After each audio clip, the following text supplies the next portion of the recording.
Good morning, student. Today again I start a new lesson, that is lesson number 27, our life and environment, and this is the last chapter of a book. Man has been interacting with nature since ancient time. In earlier time, man's needs were limited. अगर हम पहले बात करें तो हमारी जरूरतें कम थी. Therefore he used natural resources. जो भी natural resources उसी को यूज करते थे, water, land, air and vegetation very judiciously. Due to industrial revolution and change in the living style, men started misusing and exploiting nature, which has resulted in creating an imbalance in the environment. This imbalance has resulted in endangering the life of man and of all living organisms. Man can restore the balance in environment by limiting his needs and controlling pollution.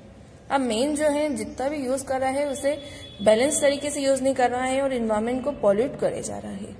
उसकी needs को वो limit भी नहीं कर रहा है. The effect of agriculture and cattle rearing on environment. जितना हम एग्रीकल्चर कैटल रियर कर रहे हैं उसका इन्वायरमेंट पे क्या इफेक्ट है. Agriculture provides food to the world production. Agriculture activities consist of logging, growing crops, reaping, cattle rearing, etc.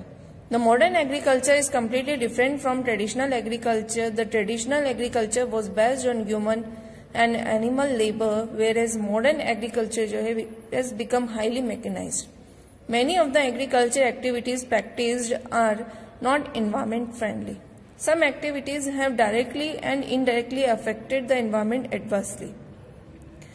Environment को जो एग्रीकल्चर है, अगर हम उसको डायरेक्ट की बात करें या इनडायरेक्टली बात करें तो वो इन्वायरमेंट पे इफेक्ट कर ही रहा है. अगर मॉडर्न एग्रीकल्चर की हम बात करें तो सबसे ज्यादा केमिकल फर्टिलाइजर्स का यूज हो रहा है, increasing day by day in order to enhance the production. Production को जितना इंक्रीज करना चाह रहे हैं उतना ही ज्यादा वो केमिकल फर्टिलाइजर का यूज कर रहे हैं.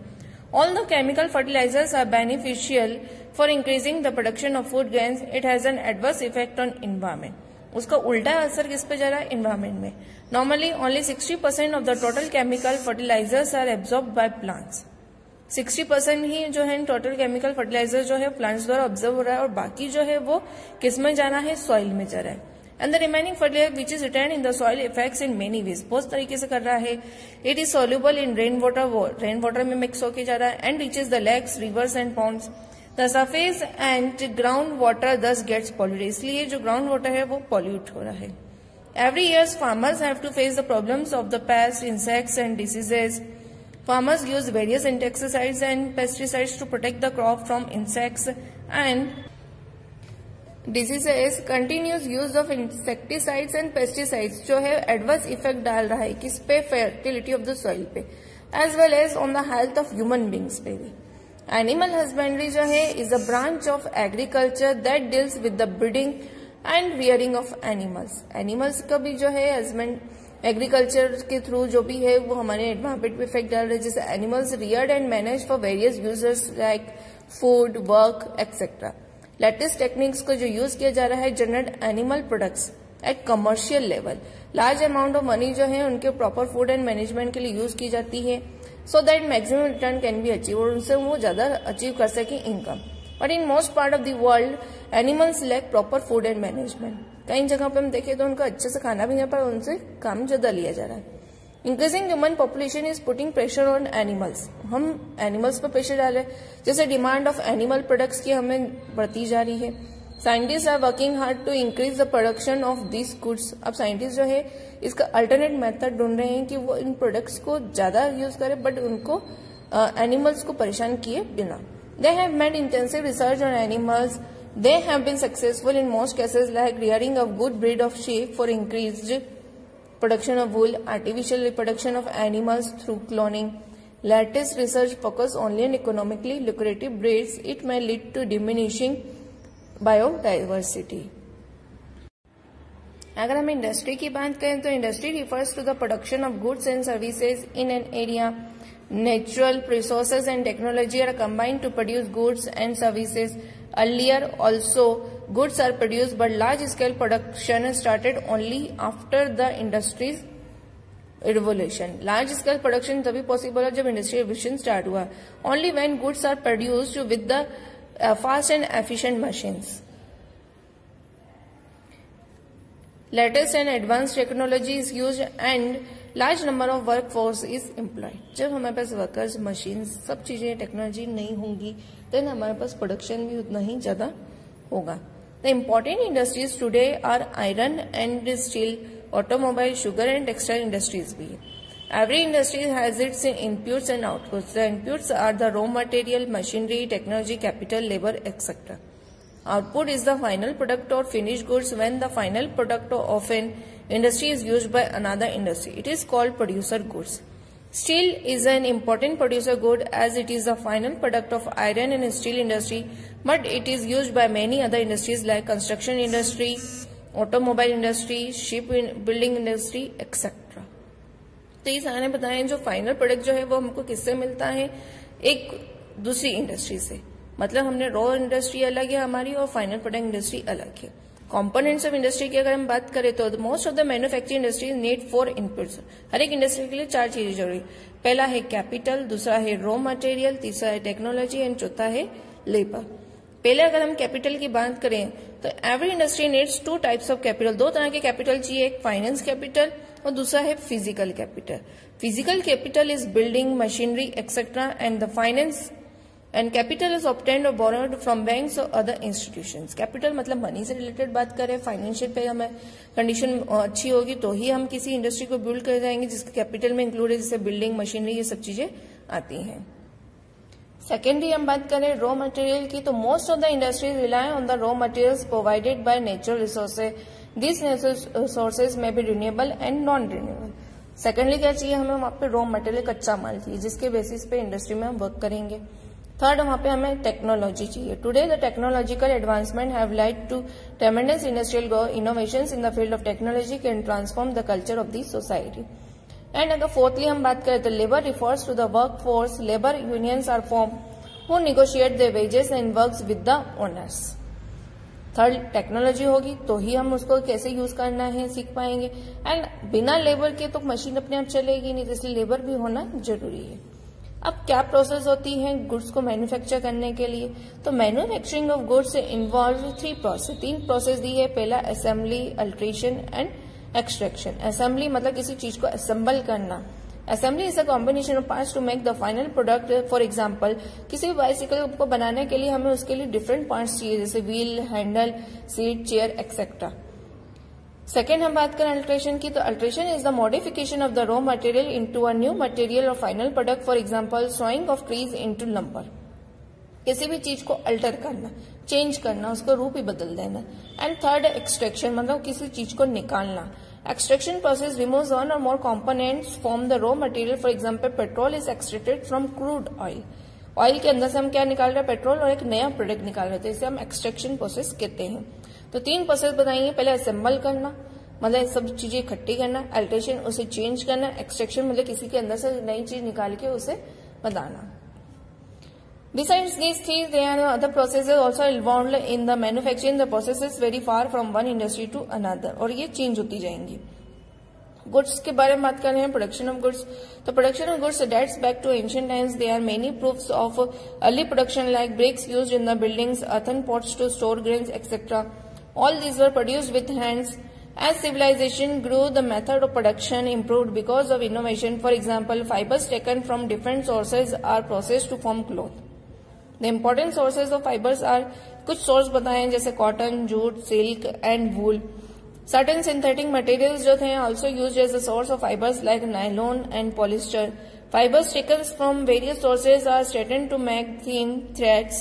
They are twisted by spinning, which adds a strength to the thread and cloth. And the twisted fibers are called yarns, which are woven or knitted to make fabric. Goods कैसे हैं, हमारे पास raw material है, fibre है, synthetic है, कुछ भी, तो हम उस धागे से एक कपड़ा बनाएंगे, उसको जब बुनाई करेंगे तो उस तरीके से गुड्स का प्रोडक्शन होगा। प्लानिंग एंड मैनेजमेंट भी सबसे इम्पोर्टेंट है हर एक इंडस्ट्री में। Planning is required at every level. Example, at national government has a key role to play. At the individual level the management boards role in vital. At national level government may adopt the policy of tax rebate to plan for rapid utilization of an area. At industrial level, the management board plans according to the market trends and competition. Industrial level मतलब हर एक level के लिए planning की जाती है, then उसको implement किया जाता है। मैनेजमेंट की बात करें तो उन सारी चीजों को क्या करना, सुपरवाइज करना। Management supervises monitors the overall production process. It also coordinates the different sectors of an industry. The human resource managers arrange for the skilled laborers. Production managers look after the production, and marketing managers chalk out plans to sell the goods in the market. Skill labours के लिए भी manager अलग होते हैं, production manager होते हैं, सब चीजें के लिए मैनेजर्स अलग हैं, बट सबका प्लान क्या है, एक दूसरे को कोऑर्डिनेट करना और मार्केट में गुड्स को अच्छी केस पे सेल करना। इंडस्ट्रियल वेस्ट की अगर हम बात करें तो हर एक इंडस्ट्री में से वेस्ट निकलता है। Almost every industry generates different types of waste, many of which are hazardous to all types of life. कई जो होते हैं जो हमारी लाइफ के लिए डेंजरस बताए गए। The waste can be solid, liquid और गैसेस, तीनों फॉर्म में होते हैं, and this waste can cause destruction to the environment. The waste material contains flammable, corrosive, reactive and toxic elements which are harmful to the environment. Firstly हम बात करें textile industry की, तो variety of fibers are used in the textile industry like cotton, woolen, silk, synthetic etc. For dyeing the fiber a lot of water is used. किसी भी cloth को अगर हम डाई करते, कलर करते तो उसके लिए सबसे ज्यादा वाटर चाहिए होता है, तो इससे हम क्या कर रहे हैं, उन सबको वेस्ट में ही डाल रहे हैं। When this water is released as waste, it is mixed with a number of chemicals. Tanning industry की अगर हम बात कर रहे हैं तो tanneries are the factories of leather is made. The main source of raw material for this industry is the skin of dead animals. Tanning के लिए हमें स्किन चाहिए होती है डेड एनिमल्स की, and their skin is refined to make leather. उसको leather के लिए यूज किया जाता है। In this process tanneries release solid, liquid and gas, तीनों फॉर्म में ये वेस्ट निकाल रही है, and the liquid waste release by tanneries is very toxic. Iron steel industry की बात करें तो this industry releases a large number of acid, a number of acids are released like sulphuric acid, hydrochloric etcetera. Large amount of ash and dust is also left as waste. Thermal power plants की अगर हम बात करें तो all thermal power plants use coal as the major fuel to make steam which operates the generator. Tons of ash is left behind which is a very fine ash. Thermal power plants में सबसे ज्यादा होता है, and जो ऐश निकलता है मतलब राख जो निकलती है उसके बाद में, तो वो बहुत ज्यादा निकलती। व्हेन कोल इज बर्न, अगर हम कोयला को भी जलाते हैं तो उसमें भी जो है गैसेस रिलीज होती है with the smoke as gaseous waste. ये हमारा गैसियस वेस्ट सबसे ज्यादा यहाँ पे बताया है। फिफ्थ है oil refineries. Petroleum is the chief source of power in the modern time. While refining, it releases a large amount of gaseous and liquid waste. Apart from the above mentioned sources, the waste is also generated by several other sources like paper industry, sugar industry, rubber industry, etc. Oil refineries में भी हम देखेंगे तो यहाँ पे gaseous and liquid waste दोनों निकल रहा है, एंड इसके अलावा बहुत सारी इंडस्ट्री जिससे वेस्ट निकल रहा है उसके बारे में यहाँ बताया। वेस्ट को किस तरह से मैनेज करना चाहिए तो वेस्ट मैनेजमेंट बताया है। The amount of waste is increasing day by day in most parts of the world. The problem of disposing of waste is also increasing every day. बहुत ज्यादा वेस्ट निकल रहा है हमारी डेली लाइफ में पूरे वर्ल्ड में, पर उसको किस तरह से खत्म करना चाहिए वो हमें इंक्रीज करना होगा। If the waste is not properly disposed, it may affect our environment and it can pollute air, water and land and lead to many health hazards. Solid waste disposal बताया है कि सॉलिड वेस्ट को किस तरह से dispose करना चाहिए। The various methods of solid waste disposal are first recycling, उसे रिसाइकल करना, वापस से यूज करना। It is a very old matter in which the waste materials are made reusable, उसे वापस से यूज करना, and all the metal products can be melted to make new products, and this was done even in ancient times. पुराने समय में ये चीज होती थी, प्लास्टिक प्रोडक्ट्स को भी मेल्ट करके नया प्लास्टिक मटेरियल बनाया जाता है, एंड ग्लास और पेपर तो 100% रिसाइकलेबल बताए हैं, वापिस इसे यूज नया बना के यूज किया जा सकता है। सेकेंडली है landfill. It is the most common method of disposing waste on land. It is also the cheapest means because transport cost is the only major expenditure. In a modern landfill तो solid waste जो होता है उसे separate spread किया जाता है thin layers में, मतलब फैला दिया जाता है, और ईच लेयर जो है सॉलिडिफाइड बाय बुलडोजर, बुलडोजर द्वारा उसे फैलाया जाता है before the next layer is deposited. In between clean earth is added and that is also solidified by bulldozer. Sites of landfill are so selected that flood water does not reach there. Underground water level should also be low. अब third जो है composting. Composing is a process of decomposing solid waste to make fertilisers. Composing मतलब किसी चीज decompose करना, उसको धरती के अंदर दबा के और उससे नया एक बनाना। The waste has to be sorted so that only those things are selected that can be decompose like paper, wood, leaves etcetera. Things like plastic, glass can not be decompose, इसे हम डिकम्पोज नहीं कर सकते हैं। The waste is layered in such a way that air can enter easily. Waste को इस तरह से लेयर में मिलाया जाता है अर्थ की कि वो हवा उसके अंदर जा सके। एंड अ लिटिल वाटर भी उस पर ऐड किया था टू पिल और heap and is covered so that heat and steam can decompose the matter faster. After about 3 weeks it can be use as manure, उसे खाद के रूप में, मैन्योर के रूप में यूज कर सकते हैं।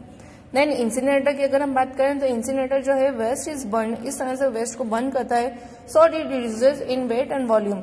90% जो वेस्ट है वो रिड्यूस होता है इस मेथड से। And traditional incinerator polluted the air by smoke. पहले जो था पुराना इंसिनेटर उसमें क्या होती थी, स्मोक निकलती थी एयर में and ash. But modern incinerators control his pollution with the help of filter bags, precipitators and wet scrubbers. अगर हम बात करें लिक्विड वेस्ट डिस्पोजल की, ये तो सॉलिड वेस्ट डिस्पोजल था, अब लिक्विड को किस तरीके से आप डिस्पोज कर सकते हैं। तो waste water can bring harm to the human environment. अगर वाटर को आप उसमें वेस्ट डाल रहे हैं तो वो हमारी बॉडी को डायरेक्टली इफेक्ट करेगा। Therefore, it is important to treat the liquid waste in such a way that it cannot damage the environment. In the disposal of liquid waste, first of all, the solid debris are removed as solid waste to be taken to landfill or some other method of solid waste disposal is used. उसको इस तरीके से हमें liquid waste को throw करना चाहिए ताकि वो हमारे दूसरे वाटर एरियाज में ना जाके उसको वेस्टफुल बनाए। इसलिए हमें इसके लिए कुछ ऐसे कलेक्ट एरिया बनाने चाहिए जहाँ पे वो डायरेक्टली जाए और हमारे प्योर वाटर में वो मिक्स ना करें। गैसियस वेस्ट डिस्पोजल की अगर हम बात करें गैस की, तो गैसियस वेस्ट जो है emitted mainly in the form of smoke, smoke के रूप में आता है और इसको रोकना बहुत मुश्किल होता है। This smoke is generated from vehicular traffic and chimneys of factories and it is not easy to dispose the gaseous waste. इसको इजी नहीं है कि हम इसे डिस्पोज कर सके क्योंकि हवा में से हम पकड़ नहीं सकते गैस को, जैसे सॉलिड और लिक्विड वेस्ट में हम कर रहे थे। तो women gaseous waste is generated immediately mixes with the air. जैसे ही वो गैस निकलेगी वो हवा में मिक्स हो जाएगी। However, we can try to minimize the generation of gaseous waste. Ways to minimize its generation and proper disposal are tall smoke stacks. Some stacks should be high. इतने ऊपर बनाने चाहिए so that the smoke, जो smoke है वो release हो सके boosted high into the atmosphere. And it's not the method to control the air pollution, but going higher will dilute the adverse effect. हम इसे रोक नहीं सकते हैं पर हम इसे इतना हाई कर देते हैं कि वो हमारे तक ना आए। देन इलेक्ट्रोस्टैटिक प्रेसिपिटेटर्स लगाने, it is a device to remove the impurities. ये एक डिवाइस है जिससे उसमें इम्प्योरिटीज रिमूव हो जाती है फ्रॉम द एयर, एयर से निकल जाती है and can be fix at the mount of the chimney, chimney के वहीं पर वो चिपक जाती है, मतलब रह जाती है और ऊपर तक वो फैलती नहीं हवा में। और स्मोक स्टैक ऑफ फैक्ट्री और थर्मल प्लांट में भी इसे लगाया जा सकता है। It can collect all the fine purities from the smoke and it is a very costly device but very effective then normal filters and precipitator. ये costly भी है बट ये इफेक्टिव है। अब इफेक्टिव इको फ्रेंडली टेक्नोलॉजी यहाँ पे बताई है। Modern technology can make the industry safe and cost effective. Modern technology is design to recycle the various components of manufacturing system. For example, first the scrap of steel of automobile industry can be useful to mix with other metals. उसको other metal के साथ में use कर देना चाहिए to produce a new metal and this type of scrap is found in almost all industry. हर एक industry में scrap मतलब कच्चा निकलता है, उसको हम दूसरी चीज में मिक्स करके उससे एक नया प्रोडक्ट बना सकते हैं। This can be effectively recycled with the help of modern technology. ये इफेक्टिव कब होगा जब हम इसे मॉडर्न टेक्नोलॉजी से रिसाइकल करेंगे। Harmful emissions from the chimneys of industry is a cause of air pollution. जो चिमनी से निकल रही हैं गैसेस वो एयर पोल्यूशन के लिए हार्मफुल बताई, मतलब हार्मफुल ही एयर के लिए। And the smoke scrubbers remove all the dangerous gases and particulate matter from discharges of industrial plant. In chimney के थ्रू हम उसे रोक सकते हैं ताकि वो डेंजरस गैसेस हवा में ना मिले। Some industry release the chemical waste into rivers and lakes में मिलते हैं।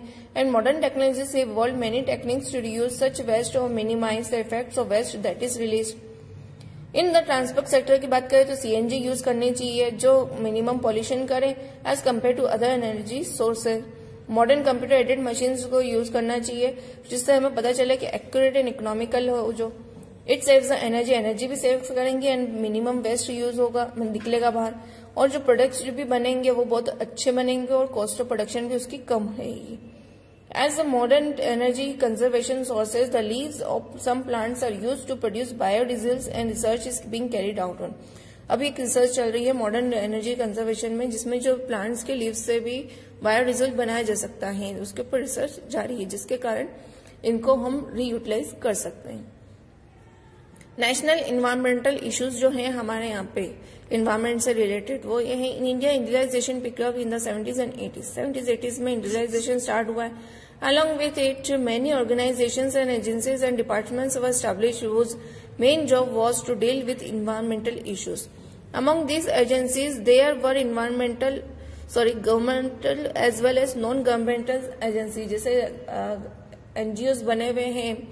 For immediate and effective results, the government of India has passed many acts. Many acts पास किए जैसे Environment Protection Act, Factories Amendment Act, Central Motor Vehicle Rules, etc. The government of India provided sufficient funds for better functioning of the organization and departments. Government has constituted pollution control board बना हुआ है at national and state level.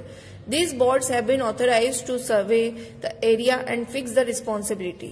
The guilty is punished in the court. अगर वो इसके against जाते हैं, then guilty को punish किया जाता है कोर्ट में.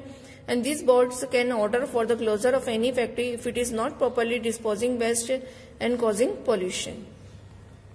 देन इसके बाद है रीजनल इन्वायरमेंटल इश्यूज क्या है. एट रीजनल और लोकल लेवल की बात करें तो variety of steps have been taken by the government and NGOs for the conservation of environment. Role of local bodies की बात करें तो एट लोकल लेवल पे म्यूनिसिपैलिटी और म्यूनिसिपल कॉर्पोरेशन बनी हुई है जो डायरेक्ट रोल प्ले कर रही है वेस्ट को खत्म करने के लिए. नंबर ऑफ पीपल जो थे employed to pick the waste daily, रोज जो आते हैं कच्चा गाड़ी जैसे आपने देखो कि रोज आती है वेस्ट कलेक्ट करती है. बिग लिटर बिन्स इंस्टॉल किए जाते हैं डिफरेंट साइट्स पे इंडस्ट्रियल वेस्ट के लिए.